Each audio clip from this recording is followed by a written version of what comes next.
de começarmos, Pai, poderia fazer uma oração para a gente? De agradecimento a Deus, de louvor e adoração, por favor. Mais uma vez, estamos agradecidos ao Senhor por estar na tua casa. Obrigado. Obrigado por tudo aquilo que o Senhor tem feito por nós.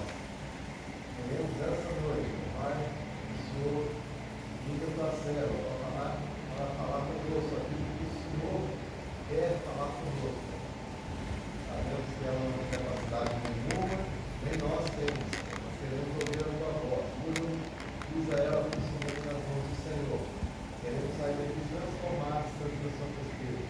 Por isso te rogamos, no nome poderoso de Jesus. Amém. Amém, amém. Vamos abrir nossas Bíblias em João 18, 36. João 18, 36. Todos conseguiram abrir? Acompanhem comigo a leitura, por gentileza. Respondeu Jesus: o meu reino não é deste mundo. Se o meu reino fosse deste mundo, os meus ministros se empenhariam por mim, para que não fosse eu entregue aos judeus. Mas agora o meu reino não é daqui. Então lhe disse Pilatos: logo tu és o rei? Respondeu Jesus: tu dizes que sou rei. Eu para isso nasci, e para isso vim ao mundo, a fim de dar testemunho da verdade. Todo aquele que é da verdade ouve minha voz. Perguntou-lhe Pilatos: que é verdade? Esse é o nosso texto base. Nós sabemos qual é a verdade. Nossa verdade é a verdade bíblica. É a verdade que Jesus morreu na cruz para nos salvar, que Ele é o nosso Salvador, nosso Redentor. Porém, hoje em dia, a verdade está extremamente relativizada. Hoje tudo é relativo, cada um tem a sua verdade, cada um pensa o que quiser, cada um tem a sua moral. Nada mais é definido, nada mais é absoluto.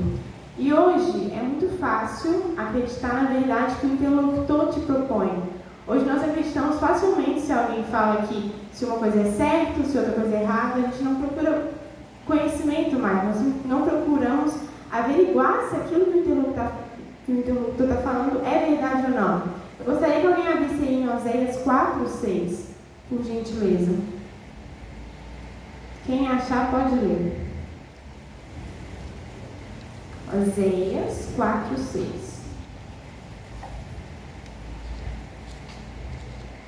Meu povo está sendo destruído, porque não me conhecem, porque vocês, sacerdotes, não querem me conhecer. Eu não os reconhecerei como meu sacerdote, porque esqueceram da lei de seu Deus. Eu lhe esquecerei seus filhos. Meu povo está perecendo por falta de conhecimento.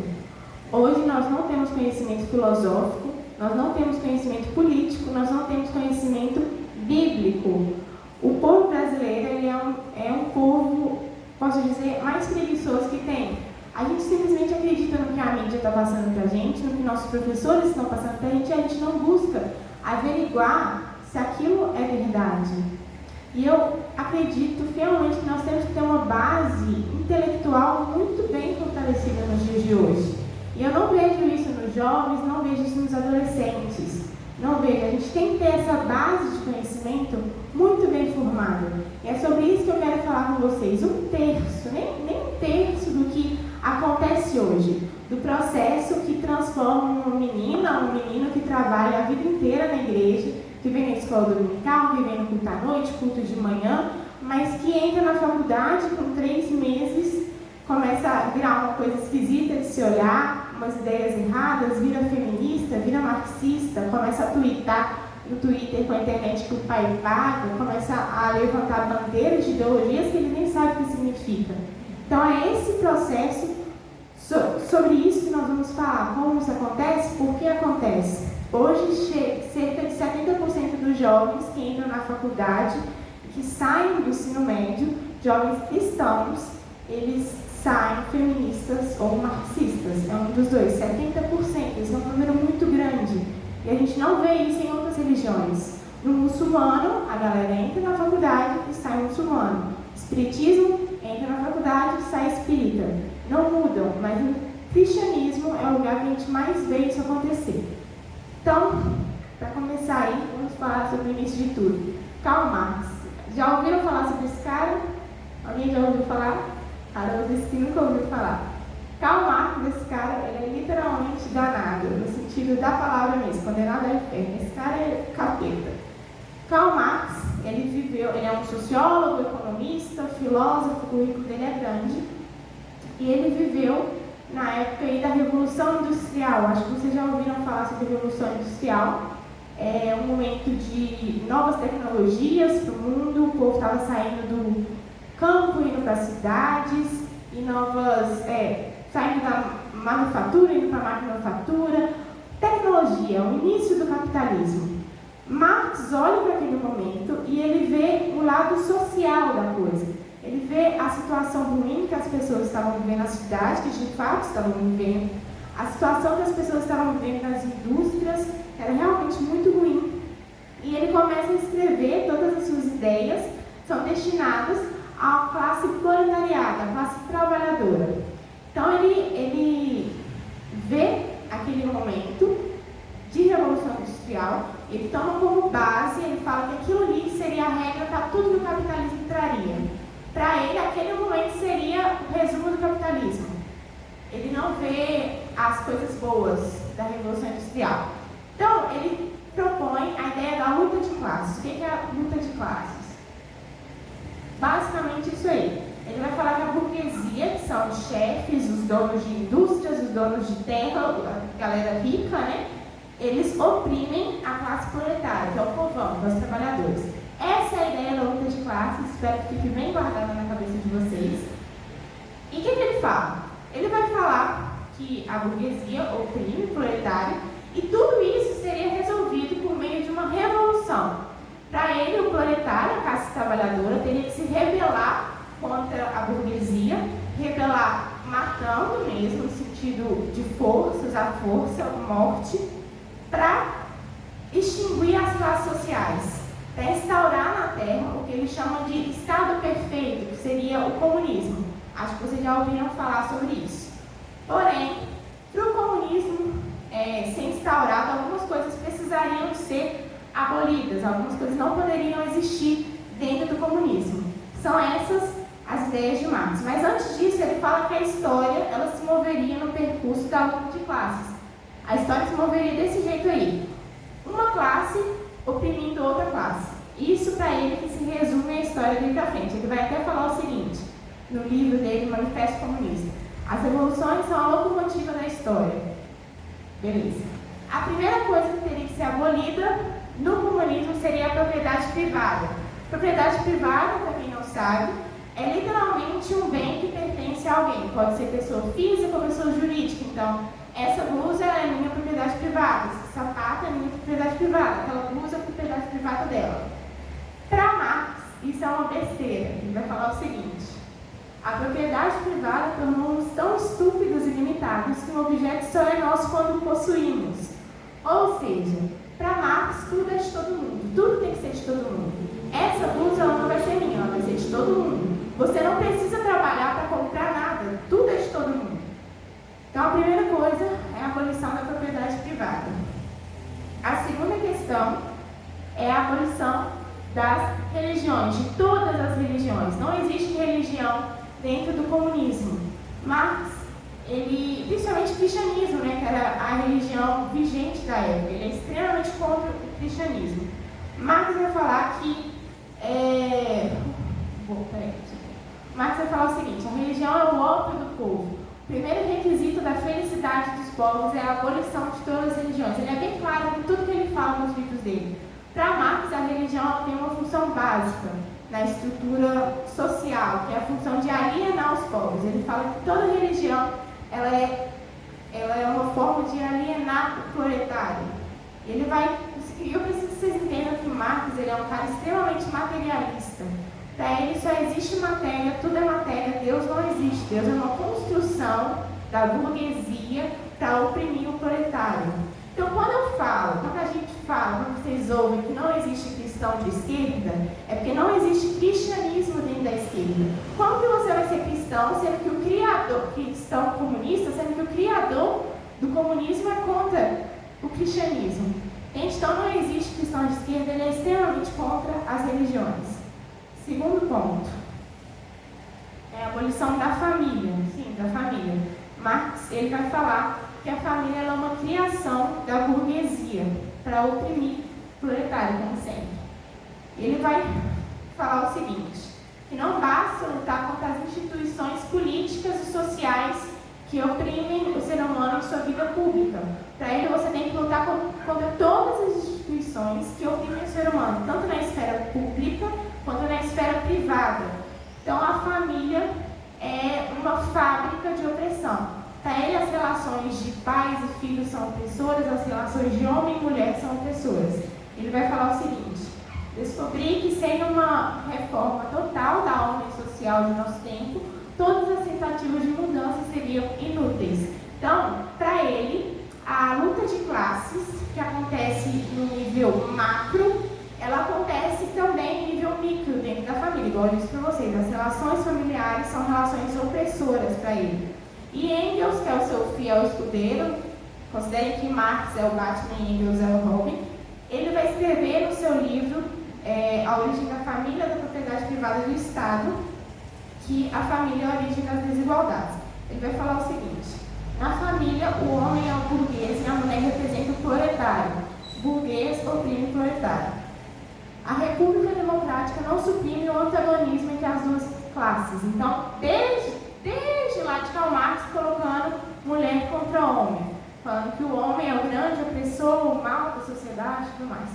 Segundo, o homem é poderoso também na direção da casa, e a mulher vil se degrada, convertida em servidora, em escrava da luxúria do homem, em simples instrumento de procriação. Então, desde Marx, essas ideias já estão chegando. Então, o objetivo deles é o tempo todo desestruturar a família, destruir a família. A gente diz, não sou eu que estou falando, é Marx, é Engels, é o livro deles que eu peguei. Então, beleza. E, além disso,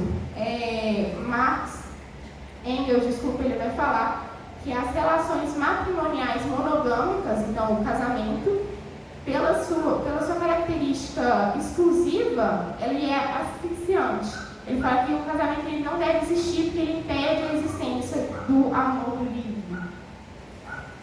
Então, durante a história, várias pessoas tentam implementar essas ideias de Marx, que eu vou repetir para vocês. Luta de classes, abolição da propriedade privada, abolição das religiões e abolição da família. Lembrem disso, que isso é muito importante.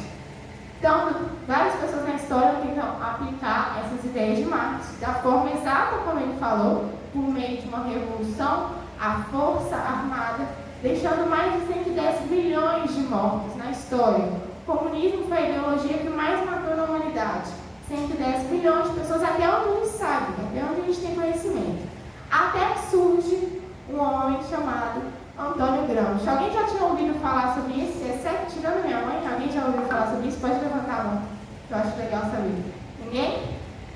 Esse é o objetivo, é você não ouvir falar sobre ele. Gramsci, ele nasce no sul da Itália, numa parte pobre da Itália, e ele, na sua vida, estuda pessoas como Karl Marx, como Engels, como Trotsky, que são grandes revolucionários comunistas. E ele cria, quando ele cresce, ele cria o Partido Comunista na Itália. Ele que é o fundador do Partido Comunista na Itália. E esse cara, na época que o fascismo estava vigente na Itália, ele vai preso junto com outros comunistas. Então ele fica 10 anos na prisão. Nessa prisão ele escreve os chamados Cadernos do Cárcere. Nesses cadernos, ele fala como instaurar o comunismo na Terra de uma maneira não agressiva. Ele vive aí na época, mais ou menos, ele participa aí em 1917 da Revolução Russa, que é quando ele estava instaurando o comunismo na Rússia. Para ele, a Revolução Russa estava instaurando o paraíso na Terra, o comunismo. Então ele muda para lá e ele vê todo esse processo que estava acontecendo na Rússia, o tanto de gente que estava morrendo. Ele fica assustado com aquilo. Apesar de ele ser comunista, ele era um cara muito inteligente. Ele fica muito assustado. Fala que não pode acontecer tanto de morte, né, dentro do comunismo. Então ele fala, não, isso não pode acontecer. Então a ideia dele é antes dos comunistas irem lá, botarem a arma na mão dos proletários, eles teriam que mudar a mentalidade. Então, ao invés de você colocar a força, instaurar a força o comunismo, as ideias marxistas que eu falei para vocês, luta de classe, abolição da propriedade privada, das religiões da família, antes de você botar uma arma e mandar as pessoas ir lá fazer isso, você vai mudar a mente delas. Então, para ele, o marxismo deve ser instaurado na sociedade de uma forma gradual e lenta. Ele propõe a ideia de formação de hegemonia. O que é hegemonia? Hegemonia é domínio psicológico das massas, é você comandar psicologicamente as pessoas, sem elas saberem que estão sendo controladas. Então agora, ao invés de você ter o Estado, o governo no centro da manipulação, você tem o partido político, partido mesmo. Então, esse partido agora, ele vai ter a função de conscientizar as pessoas com as ideias marxistas, com as ideias do partido. Então, entendam, Marx cria a ideologia marxista, Gramsci explica como aplicar na sociedade e o partido faz. São esses três, muito importantes. Então, Gramsci vai falar o seguinte: a autoridade do Partido Comunista ou do partido que conduziu o processo será onipresente e invisível, como um decreto divino. A maioria obedecerá sem saber que está obedecendo. Essa é a ideia dele. Então, o partido, agora, ele não tem mais a função de ganhar a eleição. Ele tem a função de gerir, de doutrinar as massas, de ganhar espaço na sociedade, de ter influência, de ter o domínio dos meios de pensamento, dos meios que produzem conhecimento, para propagar essas ideias marxistas. A ideia de implementar o marxismo, o comunismo, através da cultura. Beleza, aí ele fala o seguinte: nós vamos destruir o Ocidente, destruindo sua cultura. Vamos nos infiltrar e transformar a sua música, a sua arte, a sua literatura contra eles próprios. Isso não está acontecendo hoje no Brasil, não? A gente não tem visto ideias marxistas nos filmes, na arte, na literatura, nas músicas. Começa a prestar atenção no que eu estou falando e tenta ligar com o que acontece hoje em dia. Isso aqui, ó, que a gente vive no Brasil, é marxismo. É isso aí. Então, beleza. Então, o objetivo, como eu falei, é uma educação política, uma reeducação das massas. Então, é uma agressão molecular, pouco a pouco. Pouco a pouco você vai se infiltrando, você vai acostumando as pessoas ao pensamento marxista, sem elas saberem que estão obedecendo. Aí eu peguei o texto de criação de um partido muito famoso no Brasil, e eu coloquei aqui para vocês. Eu vou colocar aqui para vocês só para vocês linkarem. Então, o partido Estrelinha quer atuar não apenas nos momentos das eleições, mas principalmente no dia a dia de todos os trabalhadores, pois só assim será possível construir uma nova forma de democracia, cujas raízes estejam nas organizações de base da sociedade. Isso não parece com o que eu falei, não? Que o partido vai começar a doutrinar as massas? Beleza. Então, aqui no Brasil, termina as ideias gramscistas. Aqui no Brasil, em 1960, época de ditadura militar, comecinho da ditadura militar, enquanto os militares estavam preocupados em combater as milícias armadas que estavam destruindo o país, o partido Estrelinha começou a infiltrar as ideias gramscistas nas universidades. Então, as milícias armadas, elas eram uma forma de distração, para a infiltração, começar a doutrinação dentro das universidades, meio que produz pensamentos.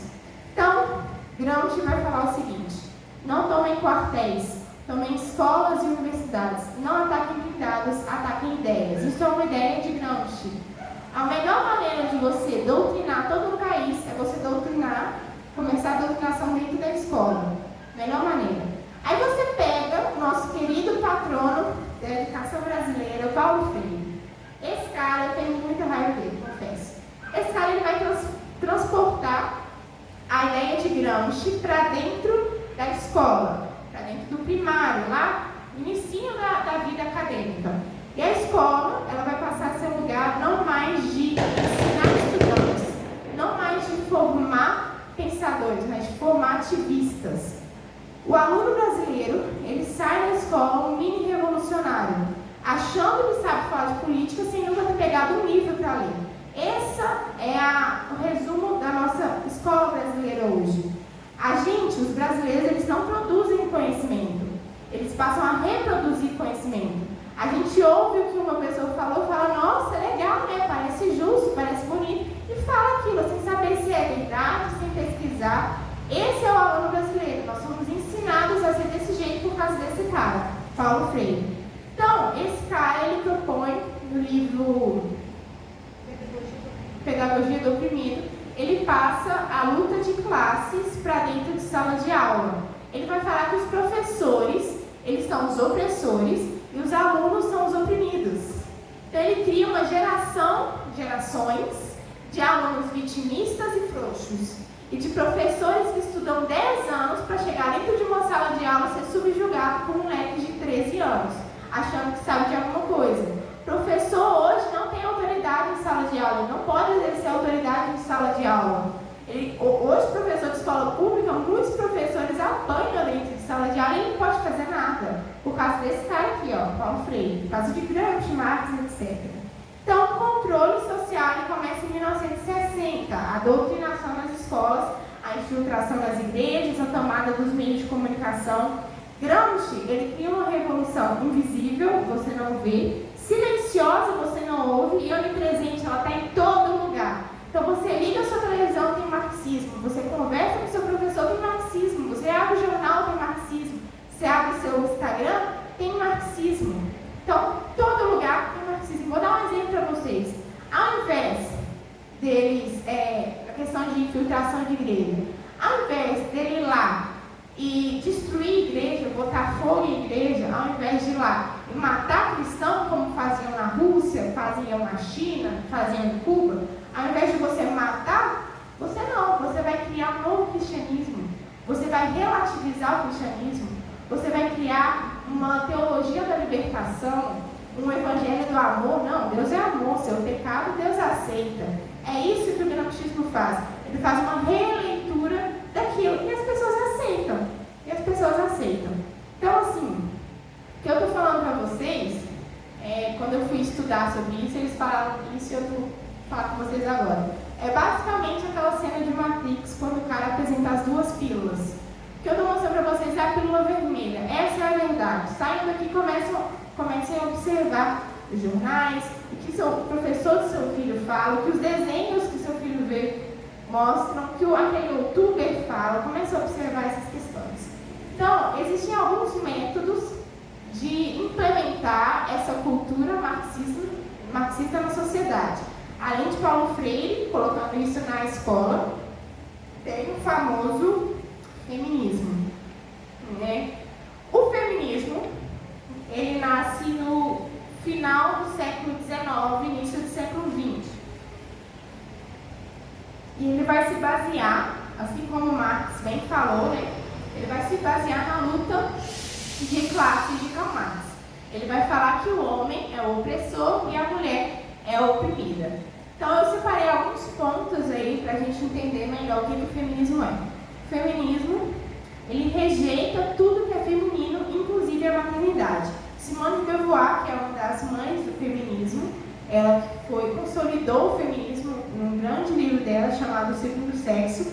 Ela fala o seguinte: em minha opinião, enquanto a família e o mito da família e o mito da maternidade e o instinto maternal não forem destruídos, as mulheres continuarão a serem oprimidas. Isso é ela que fala. Simone de Beauvoir é uma feminista. Então, ela chega a chamar as mulheres de escrava da espécie por causa dessa capacidade natural de gerar filhos. Segunda coisa aí, uma outra grande feminista do século passado, ela fala qual que é o objetivo das feministas. O objetivo é a libertação das mulheres através da tirania de sua biologia. Então, eles são contra a biologia, através de todos os meios disponíveis. E a distribuição do papel da nutrição e da educação das crianças entre a sociedade como um todo. Então, além da mulher não ter filho, quem tem filho não são elas que têm que criar, é a sociedade. Eu vejo que muitas mães colaboram com isso, deixando o filho o dia inteiro na internet, etc. Segunda coisa ela vai falar o seguinte: no patriarcado, todo filho de uma mulher é seu potencial traidor. e também, inevitavelmente, o estuprador ou explorador de outra mulher. Essa que é a ideia dela sobre todos os homens. Quando vocês ouvirem falar aqui, feminismo, não, o feminismo luta pela igualdade de todo mundo, ele não quer acabar com o sexo masculino, não. Mentira. Existem frases muito piores que essa para falar contra os homens. Então, beleza. Então, a ideia delas é mudar a visão da mulher sobre querer ter filhos, né? Acabar com a família. O segundo ponto do feminismo, ele é pró-aborto. Margaret Sanger, que é uma grande feminista, ela que instaurou, ela que instaurou o feminismo nos Estados Unidos. Ela tem muitas clínicas abortivas nos Estados Unidos, principalmente no Brooklyn. Ela era uma mulher extremamente racista, então ela colocou clínicas abortivas em bairros negros. Ela vai falar o seguinte: a coisa mais misericordiosa que uma grande família pode fazer para um de seus membros infantis é matá-lo. Ela fala isso, bem claro. Então elas são pró-abortos. Não existe feminista que não apoie o aborto. Toda feminista obrigatoriamente tem que apoiar o aborto, né? É a ideia delas. Então, pessoal, ano passado morreram mais de 1 milhão de pessoas por conta do Covid. Muita gente. Mas morreu 55 milhões de bebês abortados. Eles chamam de pandemia. Outro, eles chamam de saúde pública, direito da mulher. Então, assim, quantas possíveis mulheres eles já não abortaram? Dizem que lutam pelas mulheres. Quantas possíveis mulheres já não morreram? E as mulheres que abortam? E aí, quem que cuida delas? Porque que eu saiba, orfanato, casa que cuida de mulher, eu nunca vi uma casa que cuida de mulheres de feminista, não. Nunca vi. Só vi cristão. Quem cuida dessas mulheres somos nós, cristãos. Não é feminista, não. Feminista não luta pelo direito da mulher. Então, assim, talvez muitas mulheres nem pensem em aborto. Talvez nem passe pela cabeça dela. Mas sabe qual é um excelente motivo, um excelente modo de acabar com a família? É desestimular ter filhos. Quantos jovens amigos meus que falam: não, misericórdia da criança, não quero isso não, nossa, condenação para minha vida. Quantos jovens falam isso? Quantos? Muitos jovens não querem ter filhos, simplesmente não querem ter filhos. Em Gênesis 1:28 vai falar o seguinte: e Deus os abençoou, e Deus lhes disse: frutificai e multiplicai-vos, e enchei a terra e sujeitai-a, dominai sobre os peixes, do mar, as aves, tal. Frutificai e multiplicai-vos. A multiplicação da espécie é um mandato criacional, é uma ordem direta de Deus para a gente. Então não existe isso de cristão não querer ter filhos. É um mandamento de Deus criacional para a nossa vida. Eu acho que hora nenhuma na Bíblia tem Deus falando o seguinte: não, agora que está difícil ter filho, agora que está caro, pode parar, não precisa ter mais não, tá tranquilo. Não existe isso. Filhos são a herança do Senhor, a gente tem que querer ter filhos. Então, pais, estimulem seus filhos a terem filhos. E jovens, pelo amor de Deus, né? Terceiro ponto. O feminismo tem como objetivo a revolução sexual. Como eu falei para vocês lá atrás, o que é a luta de classes? Dois opostos, né, um opressor e um oprimido, que se chocam, criando uma revolução para gerar alguma coisa. No feminismo, essa revolução é chamada de revolução sexual, e eu dividi ela em duas etapas. A primeira etapa é a liberdade sexual. Wilhelm Reich, que é um psiquiatra homem austríaco, ele que cria essa teoria de revolução sexual. Ele vai falar que essa revolução ela tem que acontecer entre os jovens, para quebrar o laço entre sexo e responsabilidade matrimonial. Ele fala que isso não pode existir, que o certo é você sair fazendo sexo com todo mundo. Aí as feministas vão falar o seguinte: assim chegaremos em quarto lugar a liberdade sexual, para que todas as mulheres e crianças possam usar sua sexualidade como quiserem. Não haverá mais nenhuma razão para ser assim. Em nossa sociedade, a humanidade poderá finalmente voltar à sua sexualidade natural, polimorficamente perversa. Serão permitidas e satisfeitas todas as formas de sexualidade. A mente plenamente sexuada tornar-se-á mundo. Aí eu separei algumas características para vocês entenderem essa liberdade sexual. Na verdade é libertinagem, né? Primeira, reforma dos costumes sexuais, vocês já viram falando sobre isso o tempo todo. Segundo, fim do casamento. Terceiro, fim da família tradicional. Quarto, fim da monogamia. Aceitação do adultério, né? Muitas séries têm mostrado isso, a aceitação do adultério. Pedofilia, zoofilia, incesto. Todas as formas de sexualidade são aceitas pelas feministas. É o famoso não faça amor, não faça guerra. Não faça amor, faça guerra. Segundo ponto, dentre a revolução sexual, é a ideia da luta de classes, né? Se chocam para criar alguma coisa. No marxismo, vão criar o comunismo. No feminismo, o objetivo é a criação de um único gênero. Para elas não tem que existir homem, mulher, sei lá quantos gêneros existem no mundo. Para elas é um único gênero. Aí a Simone de Beauvoir vai falar o seguinte: uma nova mulher surgirá através da luta contra a prisão moral e a servidão amorosa, buscando além da monogâmica e possessiva forma de família que necessariamente gera a subordinação da mulher. Então o objetivo delas é a criação de uma coisa que a gente não sabe o que é, um único gênero. E a gente tem visto isso hoje, né? Nas propagandas, nas séries, pelos influências, diversas ideias transmitindo isso, né? Então, pessoal, eu queria muito saber onde que viram que feminismo é sobre direito da mulher. Porque nos livros que eu li sobre as feministas, né, da Simone, da Margaret Sanger, que infelizmente eu tive que ler, elas hora nenhuma falam sobre direito da mulher, hora nenhuma. E se as mulheres não sabem, hoje nós temos mais direitos que os homens. Nós temos mais direitos que os homens. Eu queria saber quais direitos que nós mulheres não temos que os homens têm. Por quê? Porque hoje, para o homem tirar carteira, fazer concurso público, tirar passaporte, essas coisas todas, ele tem que se alistar no exército. E para a gente fazer isso, a gente só tem que fazer 18 anos. Só, e aí? Não era justiça social que está buscando? Não era igualdade? A gente tinha que entrar no exército também. A lógica seria essa, mas não. Nós somos muito, muito, muito, muito mais privilegiados que o homem na sociedade. Muito. Isso é só um argumento de feminista mesmo, né? Então, o feminismo, ele fala que ele quer empoderar as mulheres, né? E esse é um ponto que eu acho muito importante.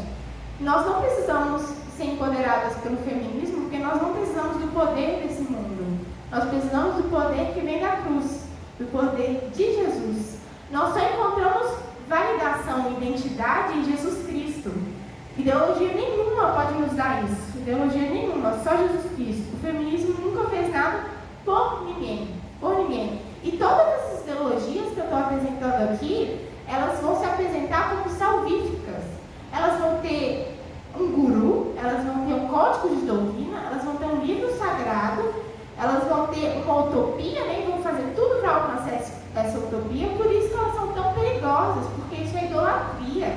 Ideologia, todas que eu estou mostrando aqui, é idolatria, gente. A gente não precisa disso, a gente precisa só de Jesus Cristo. Tá nele, tá certo. Terceiro, segundo ponto, né, que é outra forma que o marxismo é implementado na sociedade, é através do movimento LGBTQ 1, 2, 3, 4, 5, 6. Esse movimento, hoje, por favor, entenda o que eu estou falando, não é preconceito. Ele não luta por aceitação, ele luta por imposição. Não é um movimento de inclusão, é um movimento político. Eu falo isso porque eu conheço muitos homossexuais, principalmente dentro da política, que são conservadores. Eles falam que esse movimento não representa eles, não representa. Não estou falando que todos os homossexuais pensem desse jeito, mas é fato, eu estou falando sobre o movimento coletivo no geral.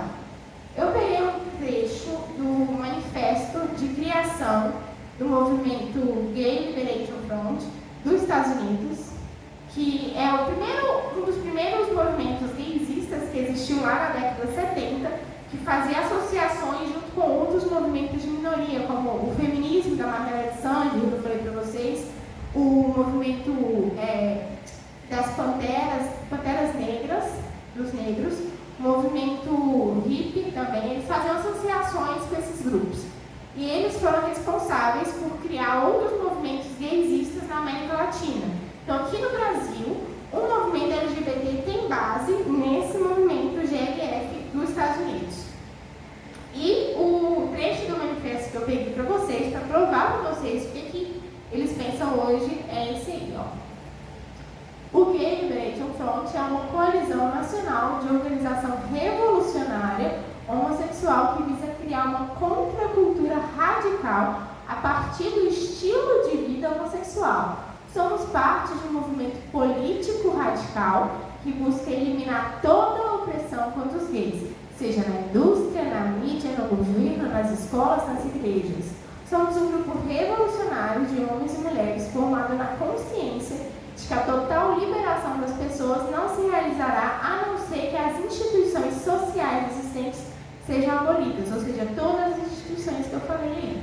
Rejeitamos as tentativas da sociedade de nos impor papéis e definições sociais.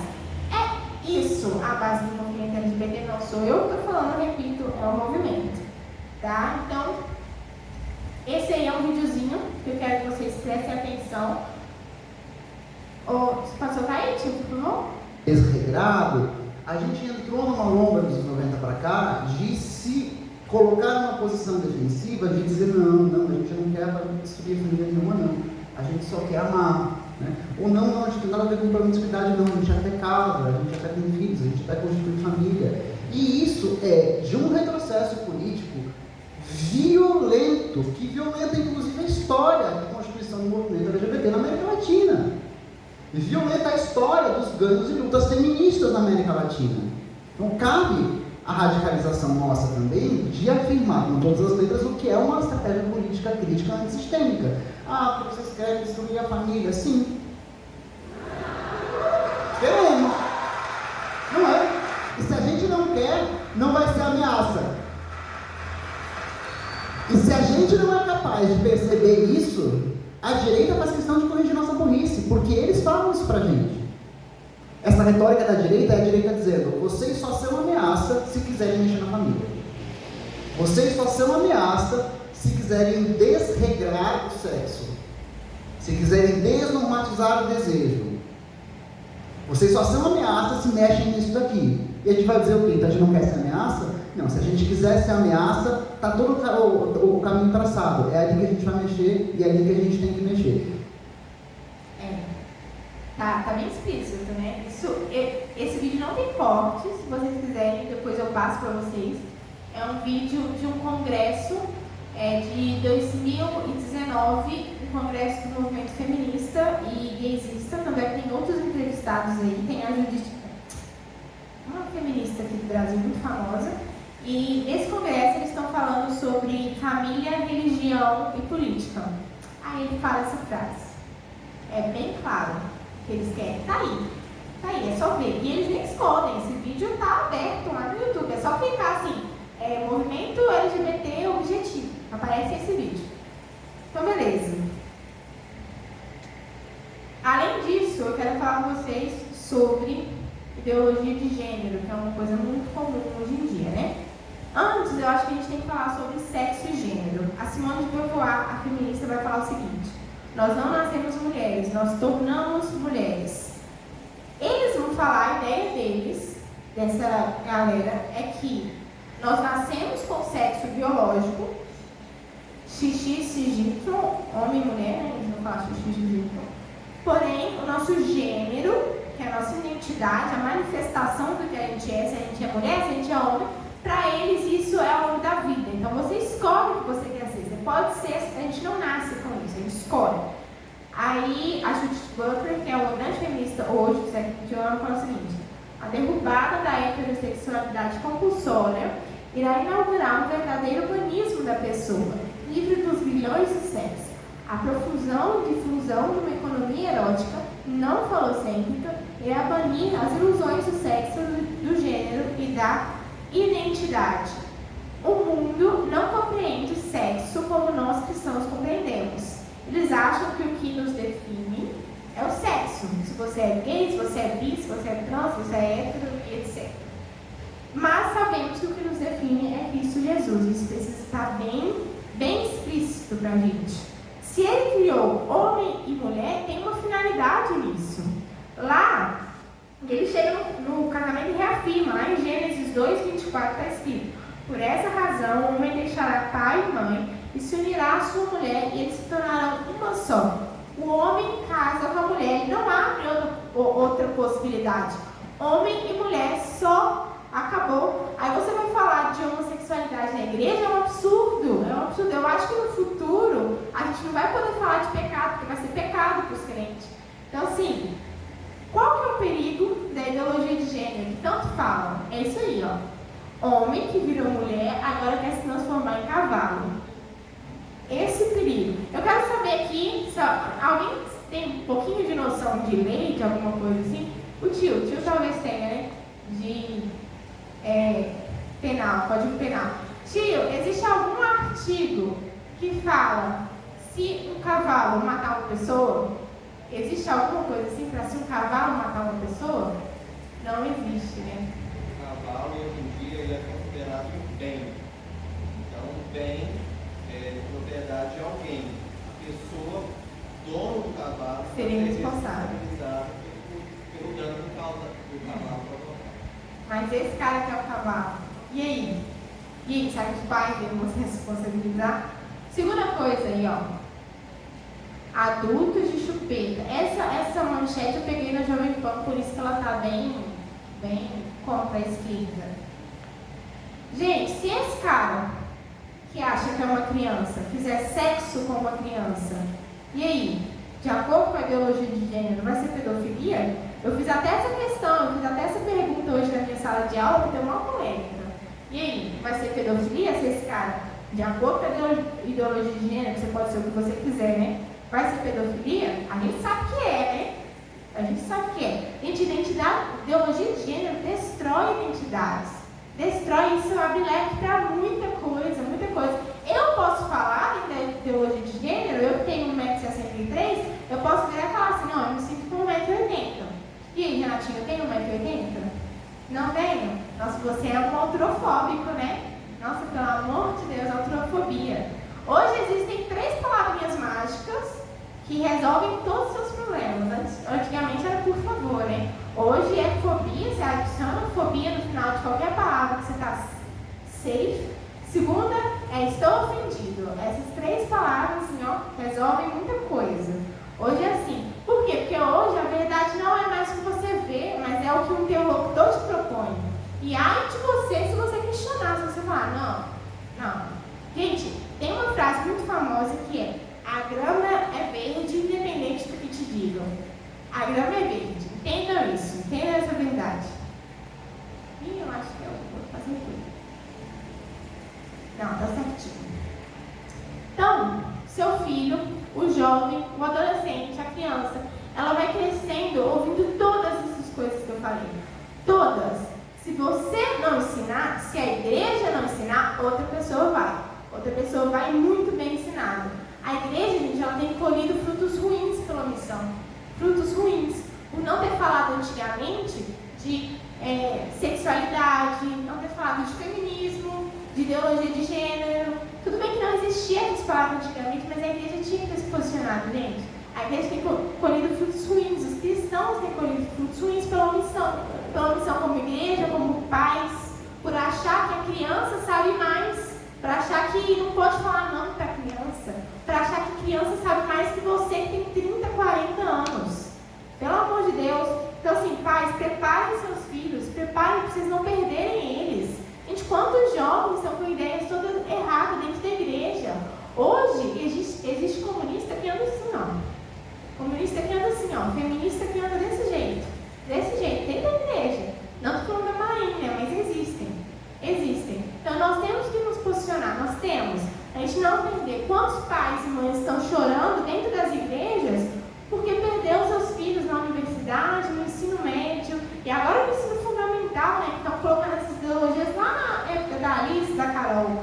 Então, assim, pais, preparem seus filhos, preparem. E hoje, assim, a gente tem visto muitos muitos. Ensinem seus filhos a serem homens e mulheres. Quantos homens frouxos que a gente tem dentro da igreja? Quantos? Dentro das igrejas do Brasil? Quantos? Homens que não pegam responsabilidade, homem que qualquer empreguinho tá bom, homem que não quer estudar, homem que não quer fazer nada, não quer fazer. Mas não, pegar a mulher, tá? Tô dentro, né? Isso se pega a mulher. Então assim, como é que um cara desse vai ser um cabeça de uma casa? Como um cara desse vai ser um líder de uma casa? Tanto de mulher frouxa que a gente vê hoje, gente, mulher que não sabe falar sobre nada, que só sabe falar sobre namoro, TikTok, mulher que não pega um copo para lavar em casa, uma casa para varrer, não sabe, gente, é umas coisas assim, eu não entendo. Então assim, pais, avós, jovens, ensinem os menores a serem homens e mulheres, homens de Deus, homens que trabalham, que sirvam, que sejam amorosos, que sejam responsáveis, mulheres de Deus, que sejam inteligentes, que sejam femininas, de Deus, responsáveis também. Hoje que a gente tem visto é isso, que tem contribuído para esses movimentos, tem contribuído para o movimento ideológico, de gênero, movimento feminista. A criação dos pais tem contribuído para isso, gente, pelo amor de Deus. Então, assim, nós não podemos perder essa guerra. Se você não criar seu filho direito, outra pessoa vai criar, do jeito dele. Vai, o professor vai criar. Hoje o professor, gente, ele estuda a melhor forma de conseguir persuadir o aluno, não é verdade? Estuda a melhor forma para ele saber ler seu aluno. Você acha mesmo que o professor de esquerda, sendo que hoje 80% dos professores de história, de sociologia, eu acho que 95%, se não me engano é isso, sociologia 95%, filosofia também é o mesmo número, e de história 30%. Você acha que esses professores que são de esquerda, das universidades federais, não estão prontos para doutrinar seu filho, não? Vocês acham que não? Pelo amor de Deus, assim, me dá raiva, porque os pais se omitem nesse momento. Então, nunca subestimem seus inimigos, nunca subestimem. Só uma observação, eu fiz 4 anos de faculdade, 2 anos eu estudei todos os pensadores de esquerda, só isso.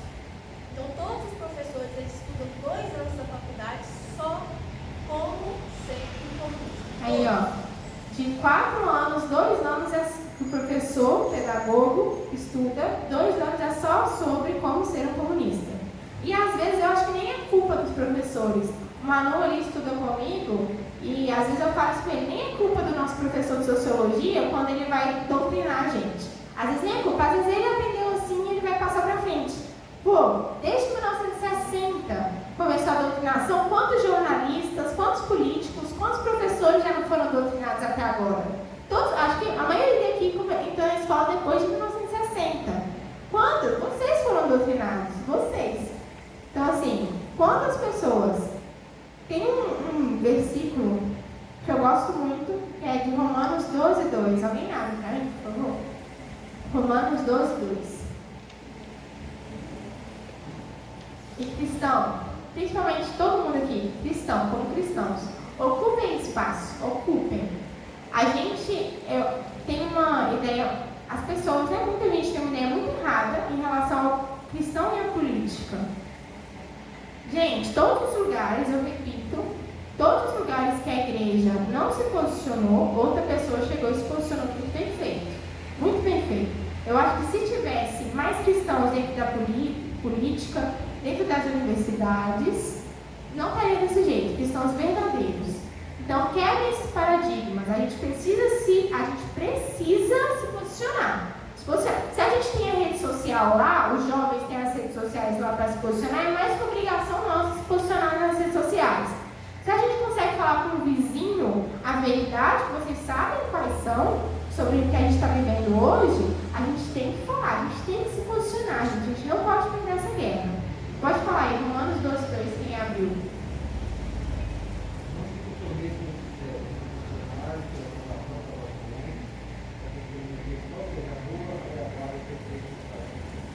Não vos conformeis com esse século. Não adianta a gente querer falar também, ser diferente e na contramão sendo que a gente não sabe. Não sabe. Então estudem isso aqui. Isso aqui é só o básico do básico do básico. Existem muitos outros pensadores. A Escola de Frankfurt também foi um grande movimento que influenciou as mídias principalmente.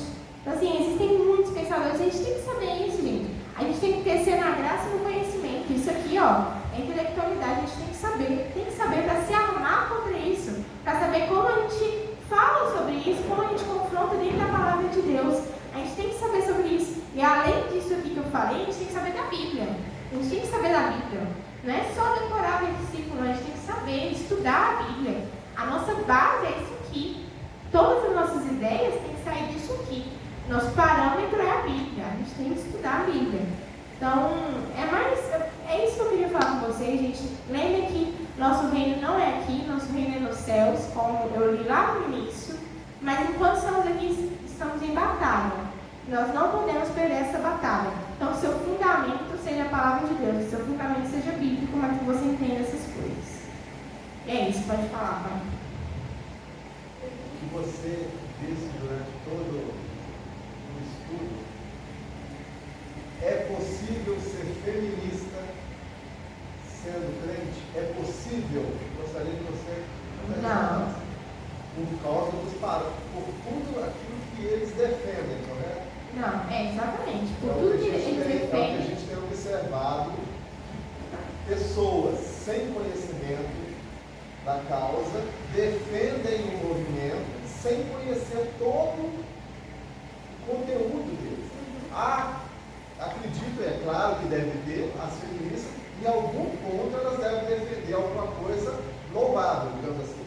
Então, eu acredito que sim, porque se tem um evangélico, ou um evangélico que se posiciona a favor do movimento assim, tem que ter alguma coisa. É possível que não tenha, porque seria ignorância demais, como foi lido. O povo padece falta de conhecimento. É possível. Eu não estou fazendo uma pergunta, eu estou tentando fazer. Então, o que acontece?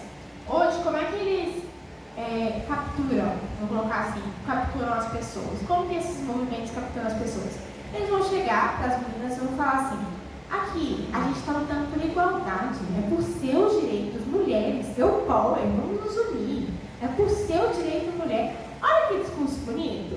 Você não vai ouvir isso, vai ficar encantado, falar, não, realmente é uma coisa muito bonita, direitos iguais, a justiça social. Todo ser humano, ele vai ser atraído por alguma coisa que fale de justiça. Ele vai ser atraído por isso, ele quer é muito bonito, gente, o discurso deles, e principalmente para os jovens, porque jovem é um ser que ele não tem experiência de vida, ele está ali começando a vida, e todo jovem ele tem essa tendência de querer mudar o mundo. Todo jovem tem essa tendência, é natural do adolescente. Eu sempre falo isso com os meninos adolescentes, é uma tendência do jovem. Então, para ele, tudo que em relação ao coração é muito forte. Então, essas pessoas, elas tocam no coração dos jovens. No coração, por isso que é tão perigoso. Eles tocam no coração. Então, é muita ignorância nossa quando... Eu entendo quando acontece isso. Mas é uma forma de ignorância. Quando a pessoa chega e fala, feminista cristã, pessoinha da igreja, menininha, é lindo o feminismo, vem feminismo, e a pessoa vai, porque ela acha bonito. Só que aí o errado, ela é ir e não pesquisar, entendeu? E não entender o que ela faz. Ela levanta uma bandeira, sendo que ela não sabe o que significa. Porque, gente, é só abrir o livro da Simone de Beauvoir que você vê 1 milhão de coisas contra o cristianismo. Você nem precisa saber muito de Bíblia, é só você abrir e você ver destruição da família. Quem que vai concordar com uma coisa dessa? O negócio é esse, as pessoas apoiam uma coisa que elas não sabem o que significa e não querem pesquisar. E é muito fácil hoje pesquisar, você encontra 1 milhão de livros no PDF, qualquer coisa, só botar no Google, entendeu? Então a ignorância é isso. As pessoas acreditam que o outro fala sem não pesquisar. Então eu acho que esse é o ponto.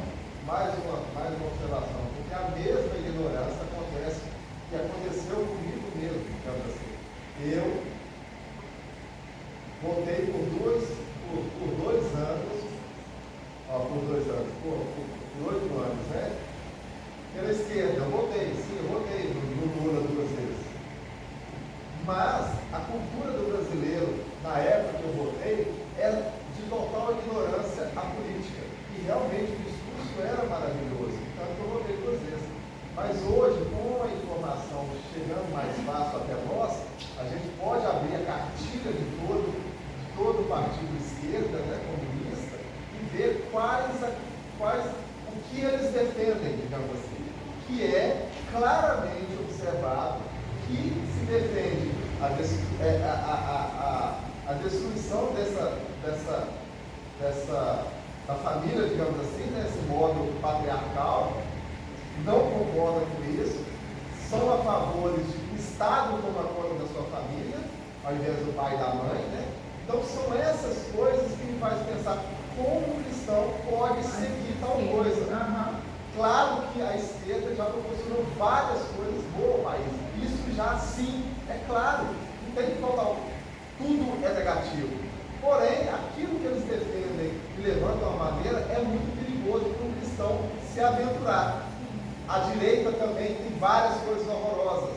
Não é perfeita, não é mesmo. Tudo tem nojeira, tudo é nojeira. Mas hoje em dia, fazendo a minha opinião, claro, dando a minha opinião, é mais fácil você escolher hoje do que... É assim, questão política, né? Direita e esquerda. A direita, ela tem várias vertentes, a esquerda tem várias vertentes, assim como a direita tem várias vertentes. Conservadorismo, liberalismo, anarquismo, esquerda tem vários também.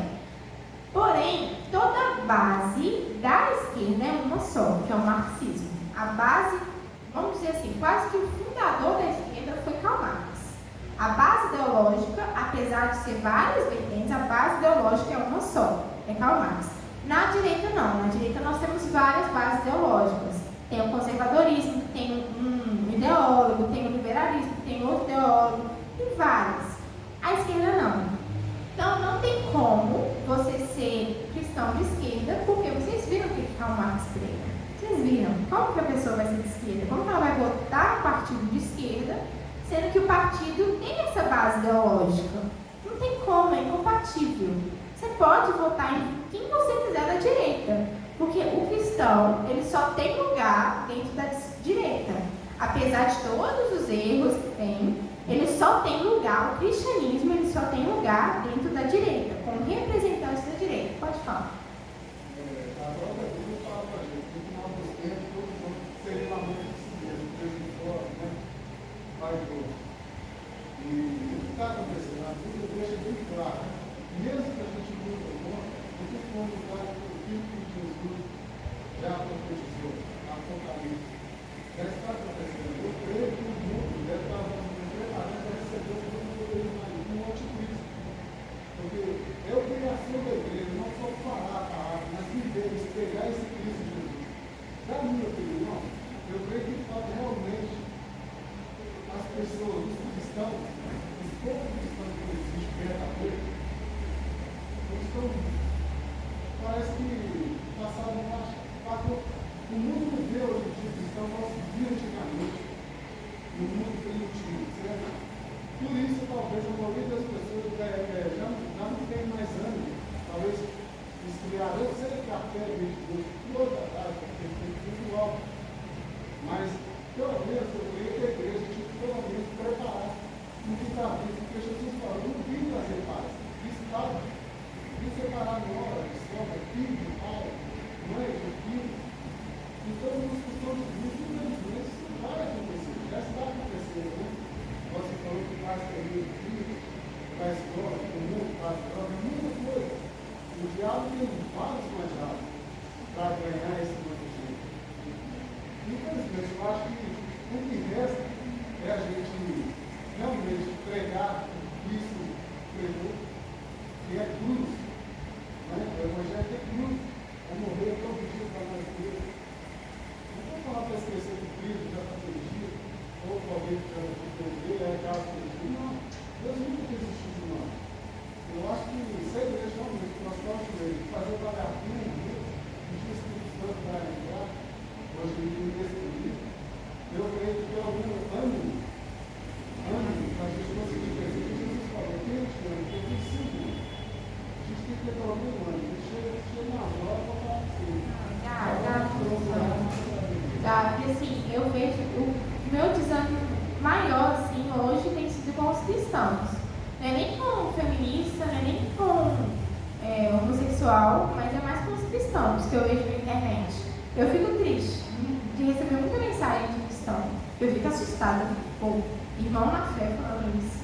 Entendeu? Batendo a cruz no outro, exatamente. Eu fico mais chateada com isso. Então eu acho que a igreja, como eu falei, preparar a gente, jovem principalmente, para isso. Porque o que eu aprendi sobre isso aqui foi fora da igreja e fora da escola. Foi busca que meus pais me incentivaram, entende? E eu acho que se a igreja ensinasse mais sobre essas coisas, muito cristão estaria muito preparado para isso, sabe? Para não desanimar, para não se iludir com utopias que essas ideologias apresentam. Então é isso, gente, que eu quis trazer para vocês. Qualquer dúvida depois pode me chamar, já deu a hora aqui, 9 horas. Vamos orar para terminar? O senhor pode... mais perguntas? Se alguém tiver mais perguntas? Tá. O senhor pode orar para a gente, por favor? Senhor, nosso Deus, nosso Pai, Pai de amor, de bondade, de misericórdia, nós te agradecemos por ter estado colocado essa noite para juntos estarmos aprendendo a palavra, aprendendo o Senhor Deus que está aqui tanto dentro desse mundo, do nosso filho, Deus, que todo Deus seja abençoado, que nós possamos cada vez mais contar com o Senhor, não olhar para esse caminho, Deus, olhar somente para Cristo.